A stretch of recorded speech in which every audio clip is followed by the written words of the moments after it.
మరియు యెహోవా వాక్కు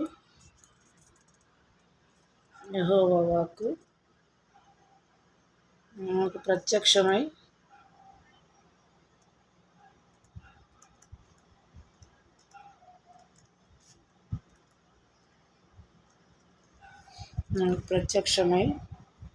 ఈలాగు సెలవిచ్చెను.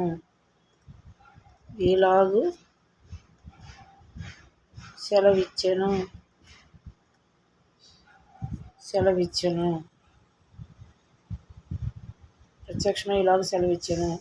నరపుత్రుడా,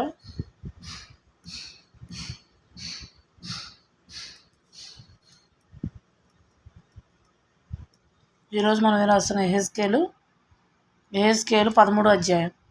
యెహెజ్కేలు 13వ అధ్యాయం అనటంతో నాకెందుకనో 13వ అధ్యాయం బాగా గుర్తొచ్చింది. రాత్రి బాగా వర్షం పడింది, వడగండ్ల వర్షం బాగా పడింది.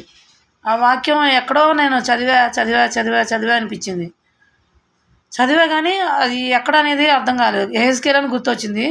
ఇప్పుడు యెహెజ్కేలు తీసేవరకు యెహెజ్కేలు ఖచ్చితంగా ఉంది. అది ఏ అధ్యాయం గుర్తులేదు కానీ యెహెజ్కేలు మాత్రం గుర్తుంది నాకు. ఓపెన్ చేసే దేవుడు నిజంగా బైబిల్లో మాటలే కదా దేవుడు నెరవేర్చేది. మన భక్తికి దేవుడు ఎంత గొప్ప కార్యం చేస్తున్నాడు అనేది మన జీవితంలో మనం నెరవేర్చాలి దేవునికి. అందుకే ఏం కావాలి? నీతి నిజాయితీ కావాలి. నీతి నిజాయితీ, అబద్ధాన్ని అసహించుకోవాలి, అన్యాయాన్ని అసహించుకోవాలి, న్యాయాన్ని గెలిపించాలి, యథార్థతను గెలిపించాలి.